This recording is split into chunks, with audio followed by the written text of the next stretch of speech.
sampai dia ke ya usaha sebenarnya. Dan kenapa kan sekali lagi masukin database kita punya program info panen. Sekarang cek harga pasaran, kalau lebih tinggi kita bisa jual dari bisnis sekali ya, untuk memberikan harga di kira-kira gitu lah. Jadi biar saya pelaku bisnisnya gitu. Jadi ini program-programnya kita, tapi yang penting bisnis saya bisa jalan dari nasional kalau ada yang jagain warung. Iya Pak, kalau nggak ada jagain warung maka saya nggak bisa punya akses ke desa tersebut. Tapi kalau ada yang mau disini bukain warung, maka siapapun yang mendatang, saya pasang iklan aja. Bingung cari kerja, bingung cari bisnis, bingung cari ilmu, datang ke sini. Bukan dukun, saya bukan ponari gitu, tapi saya bisa kalau sampai 3 itu saya bisa selesaikan. Kira-kira gitu. Tentu ada tahapannya Pak, nggak langsung datang selesai masalah ya, enggak dong. Kamu mampunya apa, backgroundnya apa, ya kan, kemauannya di mana. Nah itu perlu kita pemetaan. Jadi singkatnya adalah kita menjadi akselerator, konektor, enabler, fasilitator, inkubator dalam digitalisasi ekonomi desa, kelurahan di Indonesia hingga skala dunia. Kira-kira gitu Pak. Jadi kita akan menjadi jembatan. Pertama nomor 1 yang akan kami bantu adalah masalah pekerja migran dulu, supaya pekerja migran ini bisa jadi lebih produktif daripada apa yang ada sekarang. Satu, dia berangkat ke luar negeri jangan sampai kena ketipu lagi biaya mahal, ya kan ya. Kemarin Atan kayak ngurusin ke Polres tuh, lagi sibuk ribut sama Polres, masalah apa? Dia ketipu 70 juta. Berapa? Hah? Masih ada aja warga bapak yang mau bayar 80 juta Pak. Untuk diiming-iming luar negeri, ketipunya lapor ke Atan, baru proses lagi ke Polres. Polres sudah pusing terima banyak laporan. Kerjaan banyak Pak, bener nggak Pak? Turun-turunnya ke Polsek. Itu namanya maksudnya, kalau bapak nggak mau menyelesaikan masalah ini, nggak mau, mendingan daripada dia ditipu, mendingan gue, ini bapak keluar ke sana. Bilang dari saya, ada Pak Adek, satu bapak, punya referral bonus. Pak Adek, gimana informasinya? Pak Adek informasi orang Pak Adek berperan sebagai sponsor digital juga. Tapi lewat ngomong gitu. Dia bilang memang makan di sini gratis. Pak Adek cuma satu grup selama di sebulan, dia lumayan gitu. Misalnya, gitu kan? Itu teknis lah itu. Artinya kan segala-galanya harus ada hitungan lah. Nggak ada yang makan siang gratis, nggak ada Pak. Nggak ada, bukan bunyi ya. Tapi yang penting tidak merugikan, tidak memanfaatkan fasilitas dari negara kita. Karena merugi kita juga membantu masyarakat di desa. Nah, jadi misi kita adalah mengembangkan digitalisasi ekonomi melalui waktu digital, membangun persiapan digital hub, pitching factory, inkubator dan lain-lain. Dengan kita pembelajaran digital, ruang diskusi, inventory, pemasaran dan lain-lain. Nah, ini kegiatannya macam-macam Pak di sini. Ini semuanya saya nggak perlu jelasin ya, karena nanti Bapak pusing semuanya, karena tugas Bapak kan ada yang satu menjaga keamanan, satu mengatur administrasi. Intinya gini, biarkan sekarang saya sebagai pentahelix, kita bagi tugas pemerintah BNPT apa mau perannya. Oke, mau bagaimana negara hadir, ini oke, saya hadirkan. Nah, masuk di sini ada gambar presiden, saya pastikan besok segera pasang foto presiden, wakil presiden, burung garuda, patakan merah putih di sebelah sini.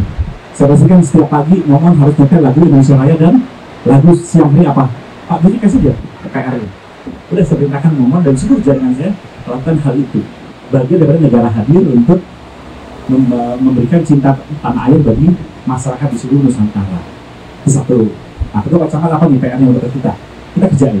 Dari Koramil apa PR-nya? Kita kerjain. Dari Profit apa? Kita kerjain. Nah, dari kita juga sama. Kita tawarkan Pak, nanti program-program yang kita bisa kolaborasi. Dan ini kalau bicara sama seorang pebisnis Pak, pasti ujung-ujungnya semua duit Pak. Ya, bukan semuanya diduitin ya, beda. Semuanya duit, semuanya duit. Karena kan harus jadi bisnis Pak mas saya. Nggak mungkin jadi bisnis Pak. Dan tidak pakai dana APBD dan APBN, tidak. Bagi kami tidak di situ. Jadi kami memang core-nya adalah di empowerment potensi yang ada. Dan karena memang skill saya di situ. Tapi saya nggak bisa hadir tiap hari. Harus lewat Zoom. Hari ini saya datang hanya mengendorse bahwa ngomong benar di bawah saya. Bahwa apapun yang tidak ngomong, saya di belakangnya. Jadi gitu Pak maksudnya. Jadi kalau apa-apa, kalau apa telepon saya juga nggak masalah. Ini semua ngomong kok ini, konten saya nggak masalah. Biasa tegur ngomongnya. Ada yang bisa tegur ngomong hanya saya Pak. Contoh tujuh lagi saya, karena dia rakyatnya Bapak. Karena itu malah dia negur Bapak gitu. Ya kan, suara dia bisa kemana-mana ngomong kan, bisa ngomong ke Bupati dia. Apalagi ini kan, si Atan kan. Kepala BP2 ini, Bupati gitu. Udah gue bisa bikin program di sini ya, TPPU sosialisasi juga. Takut sama Atan gitu loh. Ya karena dia yang bisa ngomong kemana-mana gitu maksudnya. Oke, jadi singkat kata kita akan bikin program Pak di sini, bisnis bareng, trading bareng, nonton bareng, ngopi bareng, dagang bareng, belajar bareng. Bapak mau yang mana? Hari ini saya mau sosialisasi tentang kecamatan saya, ada program misalnya tentang bagaimana tentang memberdayakan desa atau apa, kita bikin programnya Pak, belajar bareng. So, apa topiknya Pak? Mau bikin homestay kan, mau bikin apa kan, atau masalah apa gitu Pak misalnya. Contoh paling gampang misalnya dari Indonesia, misalnya tentang bagaimana keamanan yang tertipan ya Pak. Kalau misalnya di sini pasti lebih tugasnya lebih menjaga keamanan yang tertipan ya pasti ya ke sana. Kalau posnya mirip juga lah gitu ya. Walaupun ada beda-beda tipis lah, tapi kira-kira kesampaian Polri. Kita bisa bikin juga barang di sini ngariin Pak. Ini juga bahkan bisa menjadi restoratif justice Pak, nggak usah ke polsek. Di sini aja selesaikan, buat tanggal ribut, berantem lempar-lemparan, kena semua gitu mati. Kita kasih tahu lapor polisi, aku jangan lapor polisi, ngopi dulu baru ngomong. Gitu loh, kita ngobrol, kita kasih tahu polisi. Kalau kasih kotek, bawahnya panas, kenapa kasih emosi? Ini apa? Tapi kalau di warung kopi kan, 2 jam di bawah gitu. Ngapain sih, udah. Jangan, kalau kayak itu udah masing-masing. Misalnya, kita misalnya terus justice di sini, dulu FKPM kan? FKPM nggak jalan kenapa ya? Karena ada kantor polisi, ada polisi, nggak mau masuk masyarakat. Tapi kalau keluar kopi, Bapak nggak kerja ya? Ngopi dulu di sini, padahal lagi kerja deh. Lagi kerja di sini sebagai restoratif justice, jadi kiranya nggak kerja padahal karena di warung kopi. Padahal selesai masalah bisa di warung kopi Pak. Apa semua masalah selesai di warung kopi. Sampai tinggal ke Prabowo, ke Ganjar, ke Anies, pasti selesai juga ngopi bareng. Itu dia negara juga ngopi bareng nggak? Atau makan bareng ya? Mereka di sana makan bareng. Jadi kita punya program Bisbam, Prabar, Nobar, Ngobar, Dagabar, Bisbes, Pak. Karena nggak semua gini Pak, ngadepin masyarakat itu tidak bisa semuanya dipaksa suruh bisnis, susah Pak. Harus dikasih kesenangannya dulu. Kalau bahasanya tuh diumpan dulu, dia maunya apa dulu nih? Nonton bareng ya, nonton bola bareng di sini. Atau nonton Netflix bareng, nonton drakor drama Korea. Bisa di sini bisa kita bikin programnya drakor nonton bareng. Habis itu baru kita selipin iklan-iklan. Nah, NKRI dan lain-lain. Nah, ini kira-kira program kami Pak dari Miangas sampai Rote, Papua sudah, Miangas sudah, di Rote sudah, di Aceh sudah Pak. Jadi saya mau kasih tahu bahwa NKRI saya dari ujung Bojo itu sudah saya warkop itu jalan. Nah, bagaimana kolaborasi antar itu semua dan seluruh jaringan warkop ini dengan nanti yang di Indramayu. Nah, itu yang kita akan bikin kolaborasinya. Jadi ada yang sifatnya urusan internal desa, ada yang sampai level skala kecamatan, ada yang level nanti masuk ke TNI, ada yang masuk ke level ke polisi, ada yang nanti masuk level untuk acara kita tinggal macam-macam. Kita pilih hari aja Pak. Contoh saya dengan Pak Kapus Pen kan, sekarang kan nanti kita bantu beliau. Kapus Pen TNI kan kita bantu karena TNI dianggap tidak netral. Karena sekarang masalahnya jenderal dibagi 3. Jenderal 1, 2, 3, jenderal 2, 3, repot tinggal sekarang. Jenderal yang sono ngomong, TNI tidak netral. Repot, akhirnya saya Kapus Pen bingung kan, ini semua yang ngomong bos-bos gua. Nah, akhirnya perlu Badan Desa untuk menjadi mata dan telinga di daerah mana yang netral. Nah, tapi kan Badan Desa nggak punya caranya Pak untuk menyampaikan aspirasi tersebut. Kami punya namanya dia bilang dan punya akses langsung dengan Kapus Pen, langsung dengan Mabes TNI, juga dengan Kadif Humas Polri. Saya kira gitu Pak. Jadi semua kami punya akses semua ke sana untuk kolaborasikan sehingga kadang kan lewat jalur yang informal itu jauh lebih pasnya panjang gitu daripada lewat prosedural kan gitu. Tujuannya untuk kebaikan dan percepatan. Nah, ini tentunya program kita ada 2 program Pak. 25 juta dan 50 juta untuk apa ya tadi, Yakin TV ini, laptopnya, webcamnya, mic-nya, semua supaya dan pojok kopinya supaya mereka layak punya usaha. Tujuannya apa? Supaya nanti calon pekerja migran kalau belajar bahasa Kantonis, mau belajar bahasa Mandarin, mau belajar bahasa Melayu karena Malaysia, mereka harus datang ke warung kopi ini. Jadi mau coba bayangin Pak, CPNI, Bapak bayangin aja, datang ke warung di sana, CPNI dari Arab, ngomong bahasa Arab, ngomong apa bahasa Arab, yang lain pada teroris. Tapi belajar bahasa Arab Pak, calon pekerja migran itu. Karena selalu di warkop digital, bisa di bahasa Arab, bahasa Malaysia, bahasa Mandarin, Kantonis, tempat simbokan tuh, turun TNI. Jadi kalau lagi latihan tuh bisa dikirim tuh sama siapa, sama si. Nah, karena tempatnya di sini. Kira-kira gitu loh Pak, itulah warkop digital. Itu loh Pak maksudnya. Jadi ini semua perangkatnya untuk kebutuhan itu tadi. Ini kita udah bikin satu percontohan juga, dan kita sudah di Sumedang, di beberapa daerah sudah mulai para pekerja migran itu, nah ini juga dengan Pak Menteri Erlangga juga udah jalan dari program prakerja, kita juga launching di Bengkulu dengan Pak Gubernur, Pak Bupati Pesawaran, udah jalan semua. Ada sektornya, nah juga dipakai Jumat curhat ya, kan programnya polisi di Polres ada Jumat curhat juga. Ada di Papua juga berjalan, Jawa. Nah, jadi program Warkop Digital itu sebenarnya singkat katanya adalah sebagai bentuk komunikasi. Pasti nanti pada prakteknya saya akan komunikasi dengan Pak Camat. Ada hal-hal yang mungkin belum kebayang sekarang. Besok saya nggak ngomong Pak itu tuh. Jadi Bapak Zoom sama saya di sini. Biar Atan sama Momon dengerin. Bapak ngomong sama saya Pak itu bisa nggak gini? Bisa nggak? Bisa begini enggak? Momon kamu kerjain gini atau kamu kerjain gini? Jadi Momon dan Atan ataupun para warga yang ada di desa-desa itu Pak sifatnya sebagai operator aja Pak. Otaknya di kita, di pusat. Gitu loh Pak. Karena mungkin mereka mampu mengelola itu dalam waktu yang singkat, lalu pelan-pelan kita transfer knowledge ke mereka. Tapi yang penting ekonomi kerajaan bisa berjalan. Nah ini kira-kira singkat kata dari programnya. Oke, sekarang saya lompat sedikit langsung sebelum masuk ke ruang KRI ya. Satu lagi, kita punya program, punya pelatihan online Pak. Kita punya pelatihan online, program prakerja, strategi pemasaran, mengelola website, sampai ke homestay, sampai ke tour guide desa, materi kebangsaan kita bikin juga. Kita punya pelatihan online, udah ada 60.000 member kita pelatihan online. Nah ini kalau dia mau beli misalnya, saya mau dong pelatihan housekeeping nih 500.000 gitu. Ini belum yang beasiswa ya, kalau CPNI bisa kita kasih beasiswa, itu tergantung nanti komunikasinya. Nah ini bisa belinya di tempatnya Mbak Momon, maka Mbak Momon dapat 20% manajemen. Mbak Momon jualin juga Hisense, ada yang minat adalah ambil 5 Hisense beli, nanti dari gudang distribusi kita wilayah mana akan delivery, dapat Momon dapat pendapatan juga. Nanti mitra-mitra juga boleh yang lain gitu Pak. Jadi ini sebagai semacam kayak wadah kreatif hub untuk usaha, bursa kerja, bursa usaha, bursa kreatif, dan juga untuk channeling membuka semua potensi bisnis. Dan Momon yang masih tadi nggak perlu dia yang pintar, mereka cuma yang penting dia tinggal di kopi, semuanya activity itu cuma punya operator hidupin. Yang lain nanti zoomnya Pak yang ketemu, yang ngobrol, karena bahasanya nggak mungkin Pak, bahasa Bapak aja dengan bahasa TNI dan Polri aja protokolnya beda dan pemerintahnya beda, nggak mungkin nasionalnya. Tapi saya bisa pahami semua karena saya terlahir memang untuk mengembangkan solusi untuk semua program. Karena ujung-ujungnya kan hanya lapangan kerja, lapangan usaha Pak hidup ini kan dua Pak.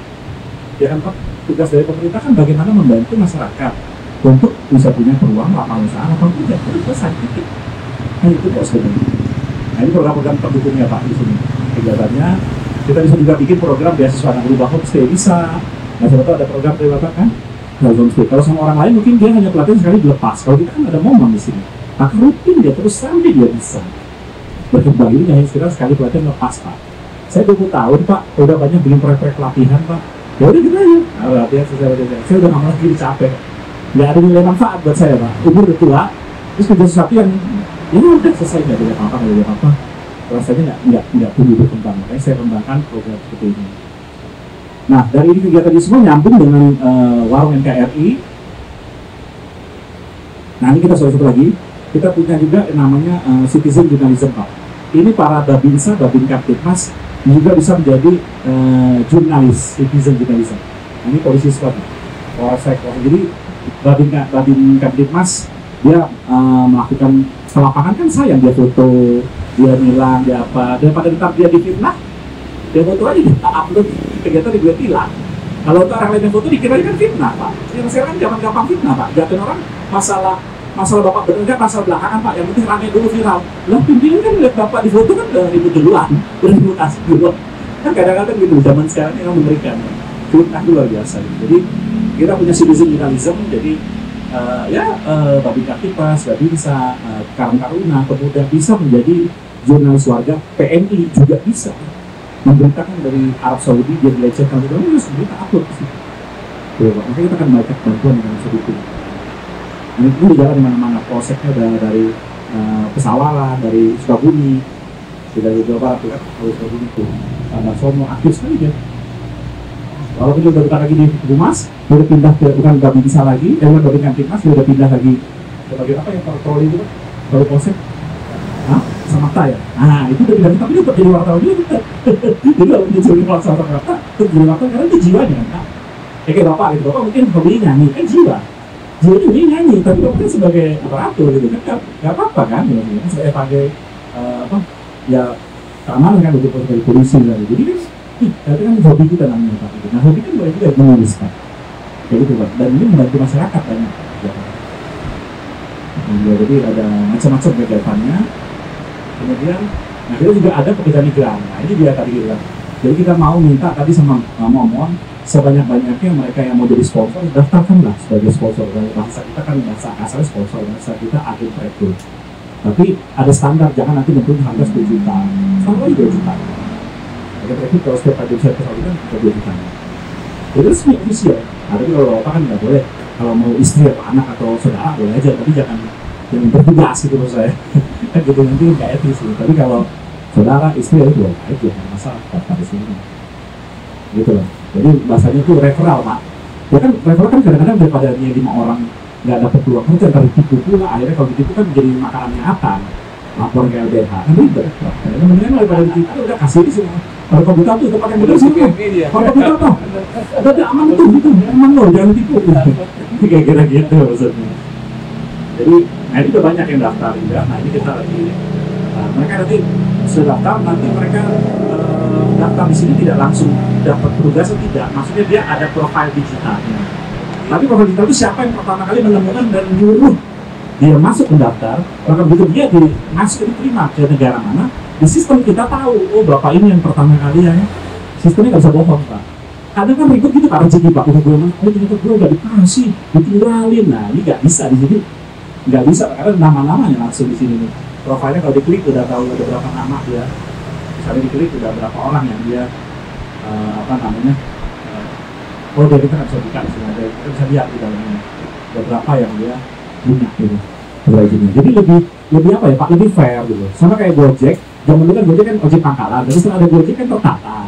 Itu sebenarnya sih. Jadi kan kita nggak takut ya kalau pakai seragam Gojek, kita kan yakin dia nggak bawa kita masuk ke semak-semak, walaupun ada juga oknum kan.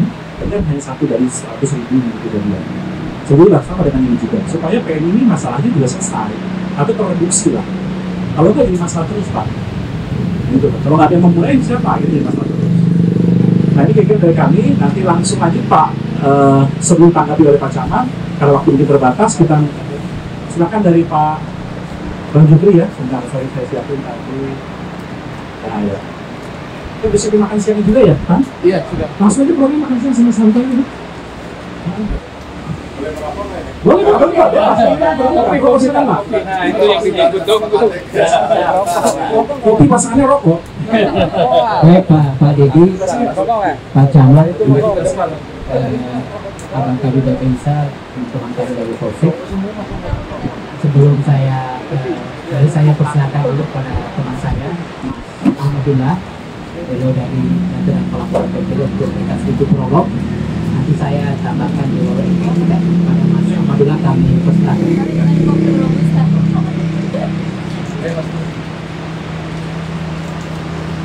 Hebat.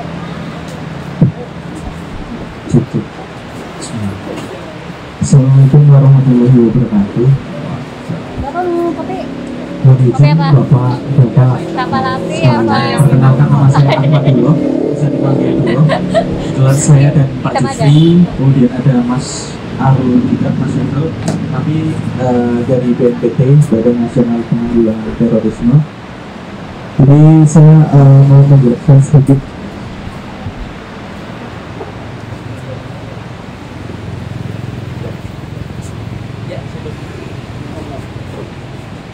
Jadi mohon izin Bapak dan Ibu sekalian. Jadi terkait BNPT itu memiliki tugas dan fungsi sesuai dengan Undang-Undang Nomor 5 Tahun 2018, di mana BNPT itu bertugas 1. Merumuskan, mengkoordinasikan dan melaksanakan kebijakan, strategi, dan program nasional penanggulangan terorisme dan bidang kesiapsiagaan nasional, kontraradikalisasi dan deradikalisasi. Kemudian yang kedua, mengkoordinasikan antara penegak hukum. 3. Mengkoordinasikan program pemulihan korban. 4. Kerjasama internasional. Dan 5 adalah menjadi pusat analisis dan pengendalian krisis kepada Bapak Presiden. Jadi Alhamdulillah per tahun 2023 kemarin tidak ada bom yang meletus di Indonesia, dan itu menjadi salah satu prestasi di mana antara penegak hukum kita yang saling bersinergi, karena BNPT itu tidak bisa berjalan sendiri. BNPT melalui kegiatan Pentahelix, di mana BNPT itu bekerja sama dengan pemerintah, masyarakat, media, dunia usaha, dan akademisi. Dan itu sangat berharap melalui kegiatan-kegiatan yang ada di BNPT, kita bisa saling bersinergi untuk terus menjaga keutuhan negara kesatuan Republik Indonesia, terutama menjadi aman, sejahtera dimanapun, dari Aceh, Papua, Myanmar sampai Merauke. Kemudian di kegiatan BNPT tersendiri itu ada kegiatan unggulan, di mana kegiatannya bernama kegiatan sinergisitas dalam hal penanggulangan terorisme. Kegiatan sinergisitas ini bekerja sama dengan 46 kementerian lembaga, di mana BNPT tidak bisa berjalan sendiri dalam penanggulangan terorisme. Di antaranya ada kepolisian, ada BIN, ada BSSN, kemudian Kemenkopol, Kapten, masih banyak kementerian lembaga, di mana kami targetkan setiap tahun itu memiliki peningkatan untuk anggota tim sinergisitas.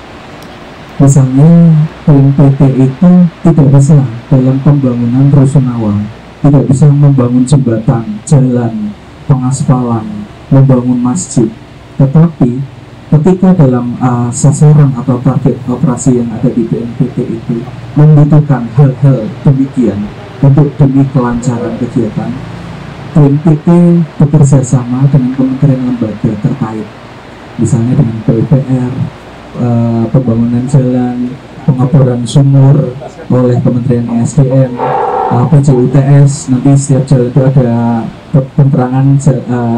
penerangan jalan utama melalui tata surya, panel tata surya, dan banyak sekali rencana aksi yang telah dilaksanakan oleh BNPT bekerjasama dengan Kementerian Lembaga. Jadi BNPT dengan SDM dan anggaran terbatas, kami bekerja sama dengan kementerian lembaga terkait. Mungkin untuk lebih jelasnya nanti akan dijelaskan oleh Pak Jufri selaku tim leader dari kegiatan sinergisitas BNPT. Terima kasih atas waktu dan tempat yang telah dipersilakan. Saya persilakan kepada Pak Jufri untuk melanjutkan. Terima kasih. Terima kasih Mas Ahmadullah. Bapak Ibu yang saya hormati, tadi prolog dari Mas Ahmadullah tentang BNPT. Selanjutnya kami ingin secara spesifik menjelaskan tentang Waru NKRI. Jadi Waru NKRI ini sejak zaman Pak Boy Rafli Ahmad, beliau launching Waru NKRI, kita sudah ada kurang lebih 26 lokasi. Kalau di Jawa Barat ada di Universitas Pajajaran, lalu kita dekati rumahnya. Kemudian di Jakarta ada juga di Bekasi, kemudian ada di Semarang, tapi di Bali juga ada. Nah, Waru NKRI itu bertanya ini wadah hukum usaha nurani olahraga NKRI. Kenapa pakai warung Bapak? Karena memang warung ini istilahnya budaya kita semua, budaya kita di Indonesia, mobil-mobil dan lain. Nah, kemudian pimpinan kami melihat bahwa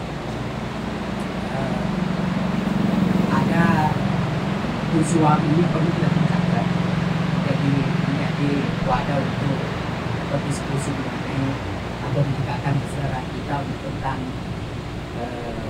wawasan kebangsaan, tentang Pancasila, tentang Undang-Undang 45, tentang NKRI, kemudian tentang Bhinneka Tunggal Ika. Jadi kita melihat warung seringkali dipakai untuk ngumpul-ngumpul, silaturahmi. Nah, kalau ditingkatkan maka bisa berfungsi dengan konsepnya tapak gitu ya. Nah, kemudian kisah yang sama memang kita menghadapi sedikit tantangan. Yang pertama, kalau di apa melihat bahwa pemahaman